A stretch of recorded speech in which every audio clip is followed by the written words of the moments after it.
Welcome back to another edition of The Growth Project. I am Dr. Brian Selman, joined by my partner in crime today, Dr. Cory Shaffer. And to start off the new year, we thought it would be both appropriate and informative to take a deeper look at goal setting and try and make sense of both our own personal experiences in the space, some of the research that we've done, and bring to you not just a heightened awareness as to what works and what doesn't, but try and give it to you in a way that can become practically applied in a very useful manner as you set out to start your year the way that you want to here in 2024. So the Growth Project is presented to you by AMPLOS. We are a group of performance psychologists and related fields here located in the Greenville area, and trying to figure out in how many ways can we present to our audience ways that can help them reach the upper boundaries of their potential and maximum capacities and performance, wherever that context may necessarily be for you as the listener. So without further ado, let's get into goal setting. I think January makes it an obvious opportunity for us to address this topic. I think Cory and I have been preparing for this for well over a month in anticipation of this, and it was somewhat done in conjunction with episode 255 that Cory and I did together on skillful self-reflection, which is something we'll talk about here shortly. But let's lay a little foundation for where we're starting from. Cory, talk a little bit about just either your personal experiences or experiences that you've had with clients or some of our recent discussions that we come across when we bring up, okay, goal setting. I think a lot of people, maybe not everybody, but most people, majority, regularly have some type of awareness, method, strategy, familiarity with goal setting as a concept. How they do it can be wide-ranging and completely different. Of course, it's a personal thing, and that's fine. We want to bring out some of the best practices in doing it. What are some of the things that you've noticed as we've been preparing for this episode? First of all, Happy New Year, Brian. Oh, yeah. Happy New Year, listeners. Relevant topic, of course, for the time of year that it is. It's amazing how many people, as soon as the calendar flips over to January, people start thinking about goal setting for probably the first time since the previous January. Yeah. I'll start with this. I think my success in how I've just achieved goals has been pretty split. Yeah. Right. If I set X number of goals, divide it in half, that's maybe how many I've accomplished, and the other half I have not. In some cases, it's like, hey, I make some progress, but don't get all the way there. In some cases, I literally made zero progress and never even got started. So kind of across the board, one thing that I have been deliberate about, though, over the years is really trying to improve kind of my own personal goal setting process. I think this year, and what we'll present to you guys today is probably the most comprehensive, but simplified version of goal setting that we can sort of pass on. But in my experiences, where I've tripped myself up, I think when I look back, number one, probably setting far too many goals for myself. And again, a lot of that I think ties back to, and I know you will expand on this, but just like the process of setting goals like feels good. Yeah. To sit down and just kind of like dream and think about how you want to challenge yourself and write it down on paper. Like you walk out of there feeling like, man, that was really productive. And you literally didn't do anything. You just kind of brainstormed for X period of time.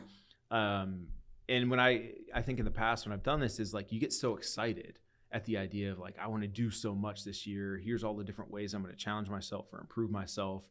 And as a result, I end up with way too many goals that apparently I'm trying to chase. One other one that I'll point out, and I'll kick it to you, where I've also stumbled is, again, I mentioned like it kind of looks good and it feels good to set goals and put things down on paper. There are certain goals that I strictly just did it because I liked the idea of the goal. But I think when I was honest with myself months later, after I had made zero progress, I kind of look back and I'm like, who was I doing this for? Yeah. Because if I'm honest, like there was no way I was ever going to really put time, effort, energy into this. I think I just got excited around the process of setting goals.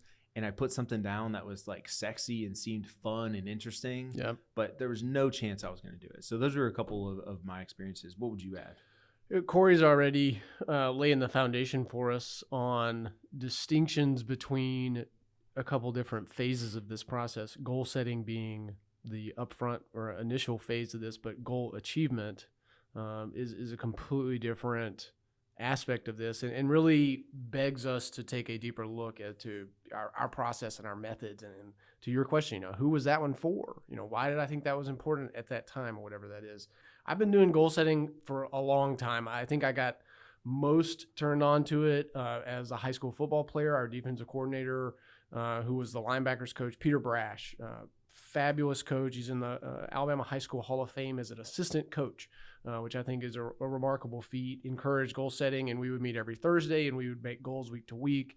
And this kind of, and when you're doing this as a teenager, it's about quantity, right? At least it was for me at that time. I've got pages, front and back, of goals for the week, goals for myself, goals for others that they were completely oblivious to, et cetera, et cetera. And so it felt really good to try and put pen to paper and just be forward thinking about it.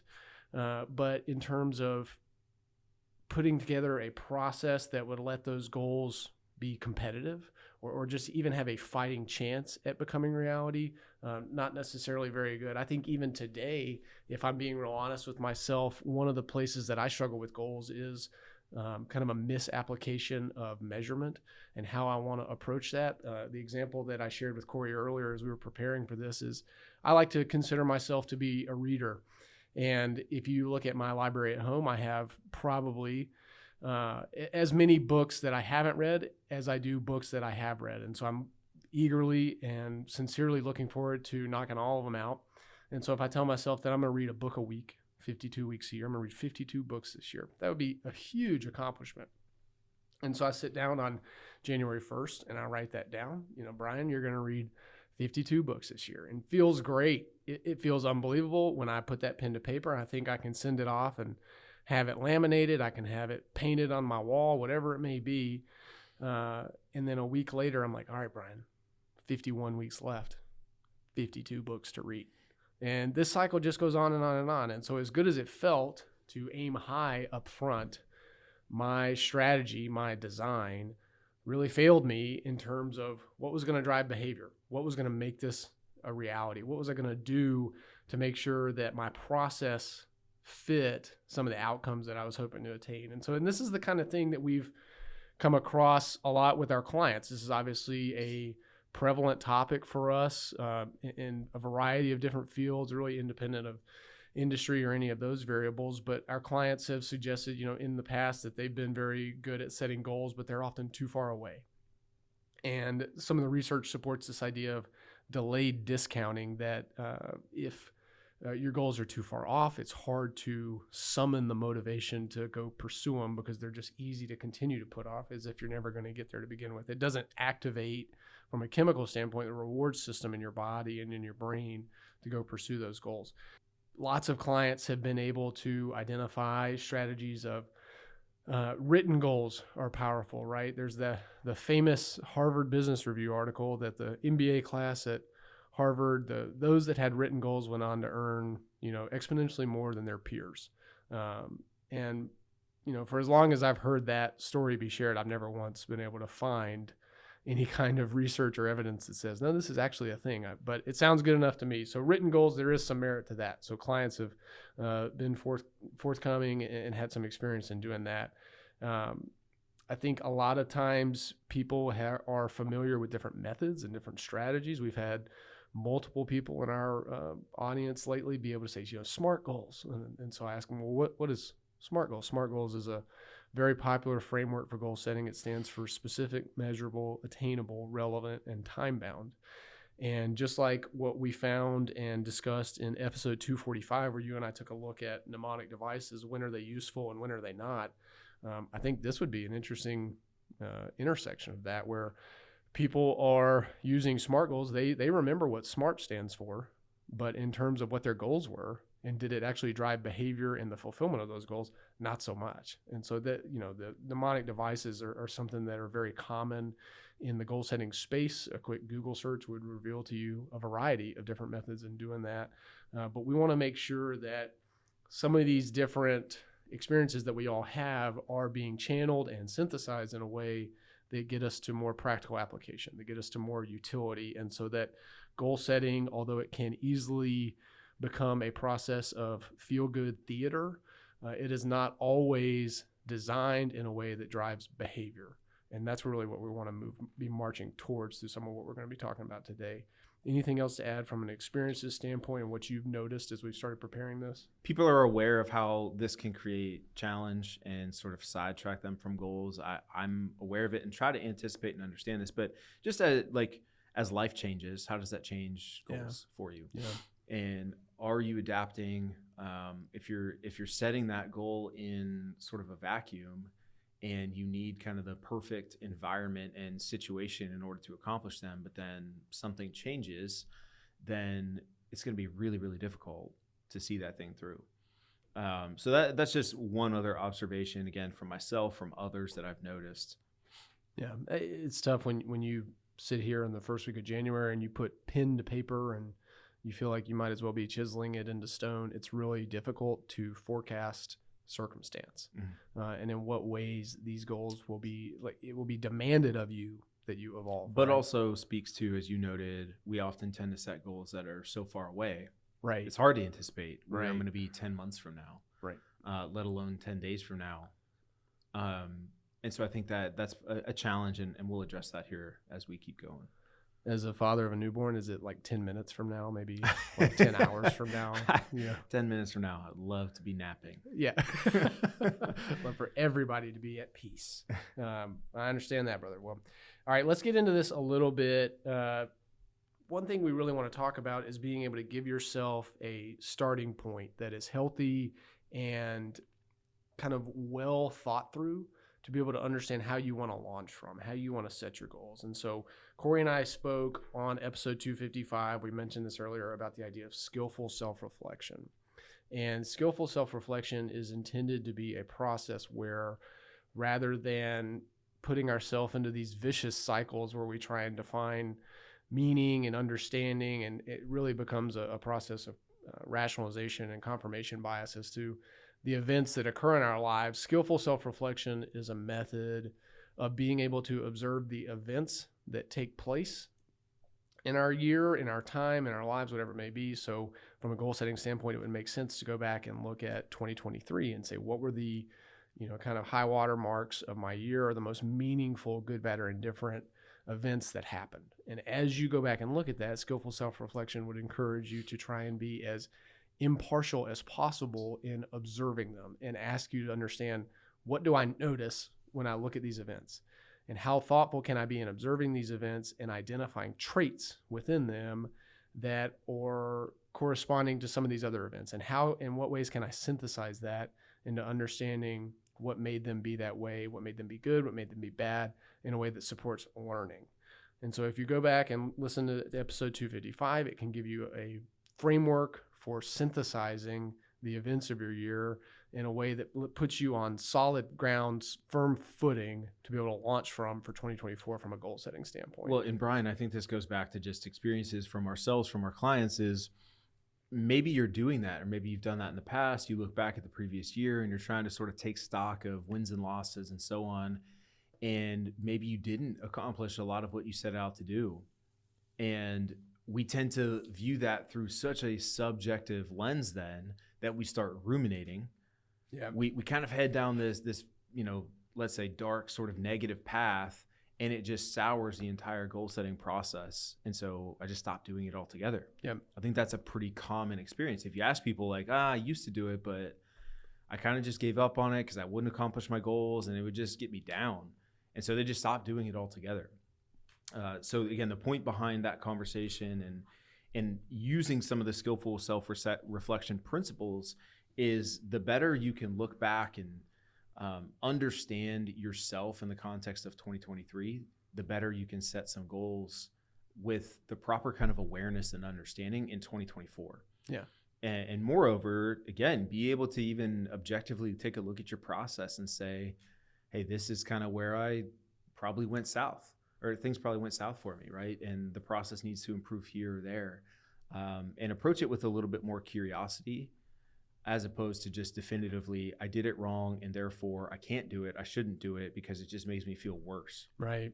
Right. Really good. Cory mentioned one of the key terms there from the skillful self-reflection literature is rumination. And rumination is essentially reflection done wrong or reflection done poorly. So if you're interested in learning more about that, I encourage you to check out episode 255. This is also very similar to some of the stuff we talked about from transformational learning theory and being able to make sense of your experiences in a way that you can integrate them into your frame of reference and your perspective moving forward.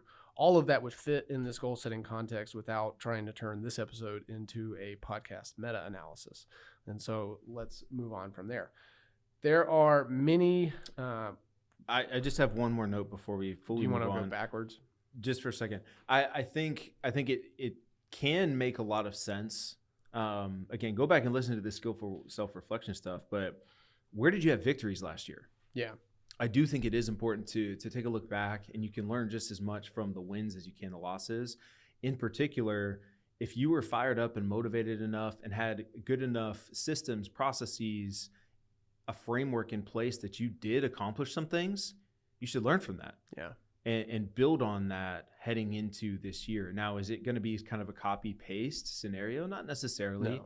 but there should be some elements there that you can, if you pay attention to, you can bring forth with you into 2024. Yeah, and I think there's a couple different ways of doing that. If you are willing to go through and you can do it in a sincere and genuine way. If you envision yourself to be very humble, you can go through and count the victories of your year. What were the wins? Where did the events of your year give you real meaning? And what that does is not only does it encourage you going into a goal setting process, but it tells you, all right, we need to make sure that we're stretching a touch beyond these things to continue to advance ourselves and challenge ourselves appropriately from a goal setting standpoint. In all of our exchanges with clients or various people, rarely do we have people come to us and say, when it comes to goal setting, I just always aim too low. That's just not something that people necessarily confess to us, I guess. But it is important to understand, how do we make sure that we give ourselves a baseline so that we are aiming a touch beyond and continue to challenge ourselves. So let's move forward into a couple different goal setting frameworks that you might be familiar with. Or that you might have used with much success in the past. Cory, you want to give us a primer on SMART goals? Yeah, you already commented on it, so I don't want to spend too much time here today diving into it, but this is probably the most well-known and therefore most used framework to sit down and set goals. Yeah. I think, to be honest, as you noted, people come away from it understanding what SMART goals are, but have a really hard time applying it. Unless it's something extremely cut and dry, like very, very specific and measurable, like I want to run a marathon. Sure. That you can fit some SMART goals in there and box it up real nice. Yeah. But when you start thinking about more abstract things, big picture kind of stuff, it just never really fits. It gets really clunky and cumbersome to go through goals and feel as if every single one of them has to follow this particular recipe. Yeah. It's actually kind of a challenge. It's like goal Mad Libs. Yeah. Like you got to fill in the blanks on all these criteria. Right. Yeah. What's supposed to be this thing that's streamlining the process and simplifying it, I think actually brings unneeded complexity. I agree. I think a lot of times when we even challenge people in the past to do SMART goals as part of our own teaching process, you walk out of there with a page full of goals that you feel like are bulletproof. And then a month later, you're like, oh yeah, I set that goal. Right. Where did that fall short and why am I not? Yeah. So to be clear too, to our listeners, we've taught this stuff for years, but as kind of the research has advanced, as I think we've improved our processes, this is something that we're trying to steer away from, because I don't think the research supports it like it once did. Yeah. And I think that's probably what we'll end up referring to this session as contemporary goal setting strategy and design. And a lot of this is informed by our own experiences and frustration with the goal setting process to begin with, and supported by the research of Dr. Andrew Huberman, who we're obviously big fans of around here. So a couple different examples or frameworks that you might be familiar with, and you'll notice that There are acronyms everywhere in the goal setting space. I mean, if you're familiar with SMART goals, it wouldn't take you long to get more familiar with SMARTer goals and see how people have advanced that and brought, in the intent to bring greater clarity and greater efficiency in the goal setting process, likely brought more confusion or incoherence as a result. But an ABC method is something very common for some people. ABC stands for achievable, believable, and committed relative to your goal setting process. For some people, the ABC method is more about prioritization. So must do, should do, nice to do. I feel like I'm ordering at Cold Stone. Like it, love it, gotta have it. Other frameworks you see in kind of a 2x2 matrix where they're balancing urgent and important, not urgent, important, urgent, not important, not urgent, not important, right? And so again, these are prioritization frameworks. And so within each of these methods, there is meaningful and research supported strategy to it. I think part of our job today is to take the real beneficial aspects of that and synthesize it in a way that is not just digestible, but is useful for our listening audience. Yeah, the only other one that I'll throw out there, because I think this is, if we're talking about how SMART goals can make things more complex, the overly simplistic, simplest way that you can set goals is just to say, I want to do blank, and just set one outcome-oriented goal with zero thought to the process, the time that it's going to take. That's pretty common. I think you get is I want to do blank this year. Yeah. And that's it. It either ends up being a task to accomplish or knock down, or sometimes it can be like a state of being, like an end state that you're trying to get to, whether it be like get fit. I want to be more healthy in 2024. And this is where I see people commit to their one word for the year. And, for some people that can be very motivating. I don't know, not for me. Because it was too broad. It was too abstract. What is your one word for peace? Like in all of the chaos of my life, am I just going to sit there and think, okay, peace, and now I've got it? No, like there's way more to it than that. And so it's important to make sure that we understand not just what all's out there for you, but in some ways, where does it fall short, and how can we use the best of those methods to let it drive us forward in a productive way. All right, let's keep going here. Let's debunk some myths. Start us off, Brian. Okay, one of the most common myths is this idea of if you set a goal and you write it on your bathroom mirror or you stick it on a Post-it note. I think the essence of this strategy is that you want to put these goals in a place that you're going to stumble upon often and regularly. And I would say the spirit of that is probably fair and reasonable from a learning standpoint. One of the biggest aspects of being able to learn or retain knowledge is retrieval practice, right? We have to do, in order to do better remembering, we have to do some forgetting first. You've heard me use that phrase before on this podcast. And so by putting your goal front and center in a place that you're most likely to come across with frequency, I get it. There's real merit to that. However, what we know to be true is that things that continually show up in our visual environment,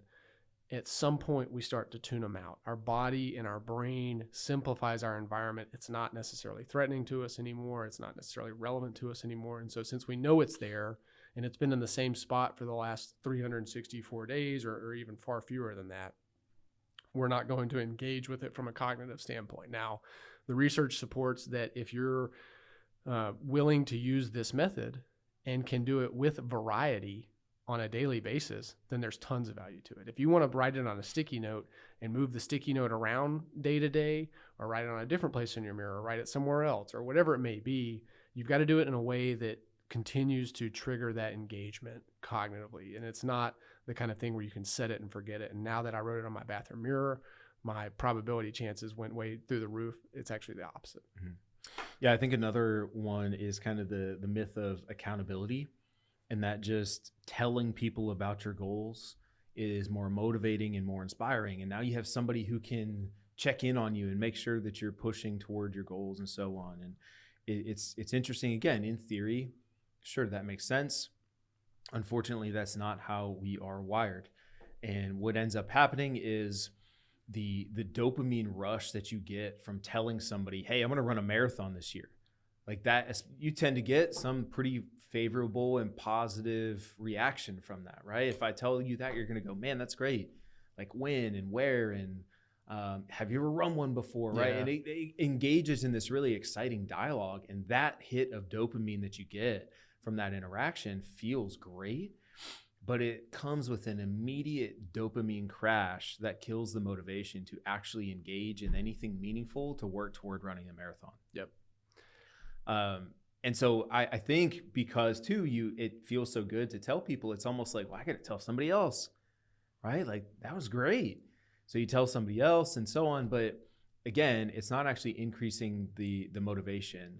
It's like the motivation now feels like it's coming from telling people and not from actually engaging in running. Let's say. And not too long later, you realize that if you're not making this progress, if you're not on the trajectory to achieve these goals, you start to feel like you're letting these people down. Right. You know, so that we would caution against broadcasting your goals, you know, social media or otherwise. I think you're going to see a lot of that over the next few weeks where people are, hey, here are my goals for 2024, whatever that may be. And they're going to get lots of likes. They're going to get lots of comments. And all of that is going to come with a hit of dopamine. And that feels good.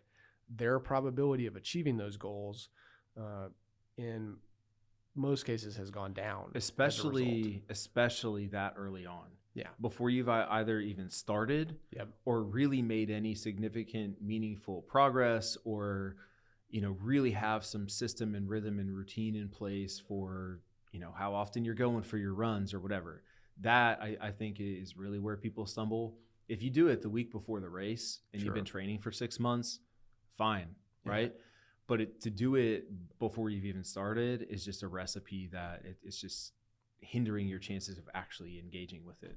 Now, most people are doing this not as a result of their ego. We're not saying this is a exercise of vanity. People are doing this with somewhat of a misunderstanding of how accountability functions in the goal process. So obviously, Cory and I are not the anti-accountability people here. We're not trying to suggest that anyone broadcasting or sharing their goals publicly, social media posts, whatever else, is doing it out of purely a sense of vanity or anything in that variety whatsoever. I think there's a lot of vulnerability that goes into doing that, and elements of that should certainly be encouraged.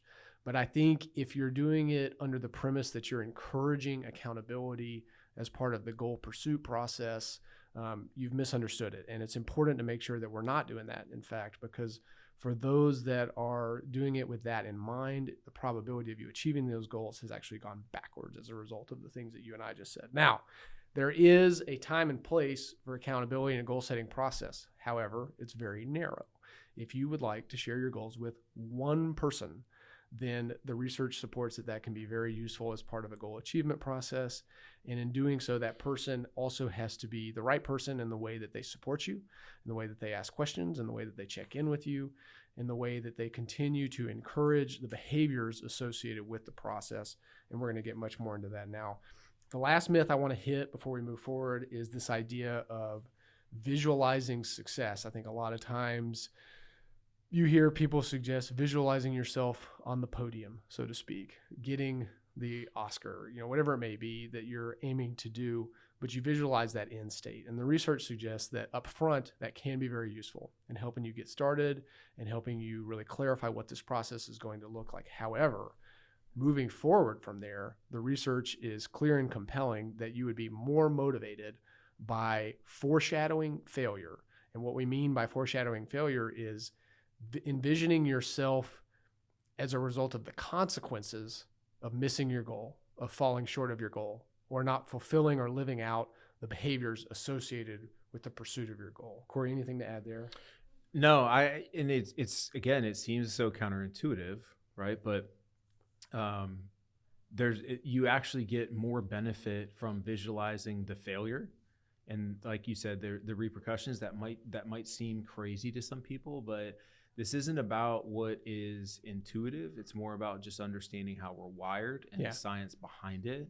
And so that's what the science is showing us is, again, similar. It's like the visualization of the end state can give you that nice dopamine hit and it feels good. But what it's not doing is motivating action. And that's what the negative visualization is doing, is it's motivating action more so than the positive visualization can do for us. And so that's why, again, that's a fallacy of how we tend to go about the process. Now, this doesn't, again, mean sitting there and ruminating for hours at a time about failing. But if it's like, hey, I'm struggling to get motivated to work out today, well, take a second and picture yourself not working out, for the next couple of months, and that end state, and see how quickly you go, you know what, I feel like I should probably do something. Yeah. Okay, so one of the biggest recommendations that we want to make today, and I think you can kind of pull the string through some of our feedback and experiences up to this point on this idea, is being able to narrow our focus on our goal setting process, and in particular select one or a very few number of goals. And Cory and I'll have some debate on this too, but obviously how you select your goals is a reflection of your values, your motivation, your resources. But it's important that we spend some time defining what is our actual priority. And so as opposed to some of the experiences we've had where you end up with a page or pages full of, well-intended good ideas, goals, the likelihood that we achieve those is very minimal. When we are pursuing many goals simultaneously, we end up failing at all of them more often than not. And so what does it look like to try and bring prioritization to this process, and how can we do that moving forward? Yeah, so again, Brian noted it, but the research here is pointing us in a direction of you should be setting one goal. One. And now we've had some debate about this and just talked internally. I tend to come from a place of, I think it's possible to, for example, have one professional goal that you're striving for. Okay. And the reason I say that is, as we go through this is all going to make a little bit more sense. But I spend a big chunk of my day, 5 days a week, in the office, dedicating time, effort, energy, resources toward work and my professional life. To me, it seems fair to say during that allotted time, I can be dedicating some specific energy toward the accomplishment of a particular professional goal. Sure. And then when I leave the office and go home at night, with the remaining hours I have in the day, and throw in weekends and off days and so on, there's time, effort, energy I can now dedicate to doing something and engaging in a particular personal goal, right? So where the research is pretty firm on like, just choose one thing, I think maybe it misses some context, and that's just the limitation of research, right? But I think as we talked about it, it makes sense in our mind, at least theoretically, that if you're going home at night and there's something that's motivating and, as you noted, like aligns with values and resources and so on that you want to do, and you're willing to dedicate the time and effort towards it, I think it's fair to say, hey, I'm going to set this professional or career related goal, and then I'm going to have this personal goal that I'm working on, simultaneously. I think it's appropriate to design a goal based on the primary roles that you serve in your life. Now, if you think that you have a dozen of those, I think you might want to whittle that down a little bit and narrow your focus. And it's really about increasing the probability of achieving these goals. That's what we're trying to do. We're trying to, go through the process. Earlier we talked about listing out all your victories for the year. We talked about doing skillful self-reflection to give you a foundation of where you want to launch from. At this point, the process would look as simple as listing out all of the goals that you want to achieve. Go through the process, be long-winded with it, come up with the whole list, but narrow your focus. And the more narrow you can bring it, the likelihood of achieving these goals, the research supports, goes through the roof. And so what we want to make sure that we're doing is picking out a very, very small number. I mean, again, the research suggests one. Singular, solo, only one. So pick something that you're excited to achieve, set a level of attainment just a smidge above what you have done before or believe that you're capable of, and let's get into it. So the research further supports just in how many different ways we can breathe life into this. And we're going to get into some of that now. Yeah. So I think the idea of narrowing down to one or a very small number of goals is a good starting point for everybody to be operating from. That's the goal setting process. Shifting gears and sort of a quick look into the goal achievement is now where we're shifting, right? Like now actually rubber meets the road. We've set a goal, our one goal. Now what do I do and how do I go about it? I think right out of the gate, we want people to understand just the importance of language in this process and how words really matter. And so it's really important to, from the outset, and I'm going to use just generic, something generic like I mentioned before, just, hey, I want to run a marathon this year. Okay, that's great. But now the next step is define the action and the verbs that are going to be involved in achieving that. This aligns with all the research related to growth mindset. It's very simple, or very similar. But all right, I want to run a marathon in 2024. Well, what are the key verbs and actions that I need to understand and engage in regularly if I'm going to achieve that goal? That's the starting point. Yeah, I heard it said a long time ago, I think when I was a player in the room, but the four most important words in the English language are "I said to myself." And I think that's relevant in this context too. In what ways are we going to design the language with our goals in order to drive behavior? A lot of times we set goals that are in states. I spoke about this earlier. I want to become fluent in Spanish. I want to get fit. I want to get rich, whatever else. And this is where, if you go back and look at the SMART goals framework, specificity is critical, not only in narrowing our focus to a singular or very, very small number, but also being specific in how we conceptualize it and being able to define what words, what verbiage, what verbs themselves are associated with the major chunk or blocks of actions that are going to be critical in achieving our goals. So as opposed to being able to say, I'm going to get fit, this is where language could be enhanced in such as I'm going to the gym 3 times a week for a minimum of 60 minutes, right? It's a completely different phraseology that we're using there in order to revisit it time and time again in a way that encourages and drives behavior towards the goal. Again, already with the specificity component, we've brought in an element of measurement. An ability to do measurement effectively is critically important in understanding how we conceptualize that as part of the goal achievement process. If your goals are, financial, if they're measured by a dollar sign, if they're measured by a stopwatch, if they're measured by, I want to bench press X weight or whatever it may be, measurement is pretty self-evident. It's pretty straightforward in terms of how you're going to design your goals and your behaviors in conjunction with pursuing those.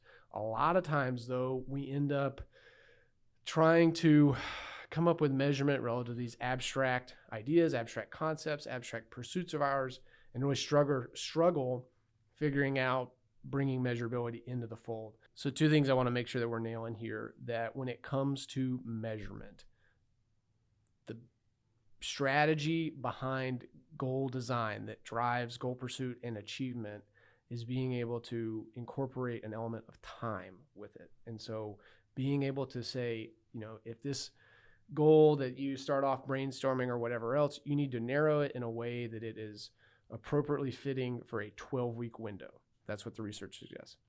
Additionally, bring measurement into the fold by asking yourself, how many hours each week do I need to devote to the pursuit of this goal to make sure that the likelihood of achieving it is real?